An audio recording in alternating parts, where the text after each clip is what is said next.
খাদ্য হিসেবে খায় গরুর গোবর ও গরুর মুত। তারা আমাদেরকে হুমকি দেয়। আগে কতগুলো শুনে আপনারা পরে মন্তব্য করবেন। আজকে আমরা বাংলাদেশে যাব, গিয়ে বাংলাদেশকে পুনরায় ভারতের সঙ্গে মিশে দিব, যাতে অখণ্ড ভারতে পরিণত হয়। বাংলাদেশ ভারতের অংশ ছিল, এটা ভুললে চলবে না। আমরা ভুলে গেছি বাংলাদেশ 1947 খ্রিস্টাব্দের সময় ভারতবর্ষের অংশ ছিল, কিন্তু জেহাদি মৌলবাদীরা দুটি পার্ট করেছিল, একটা ছিল হিন্দুস্তান এবং একটা ছিল পাকিস্তান। পাকিস্তানে ছিল মুসলিমরা আর হিন্দুস্তানে ছিল হিন্দু মুসলিম মিলে। কিন্তু পাকিস্তানে যে জায়গাতে ছিল 18% 19% হিন্দু, কিন্তু আজকের দিনে এই জায়গাতে হিন্দু নেই। বাংলাদেশে দেখা যাচ্ছে আগে ছিল স্বাধীনতার সময় 23%, কিন্তু আজকের দিনে 8%।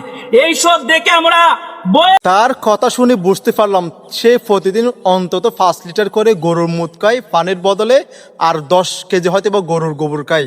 সেই এরকম একটা মন্তব্য করছে। তার যদি মাথায় যদি মগজ থাকতো না, এরকম মন্তব্য করতো না। এত সোজা তোরা আমাদের দেশে আসবি, আমাদের দেশ দখল করে নিবি, আমরা হাতে ছুরি ফরি বসে থাকবো। আইনের বেটা অনেকবার তো বলছস আসবি করে, কিন্তু আসস না।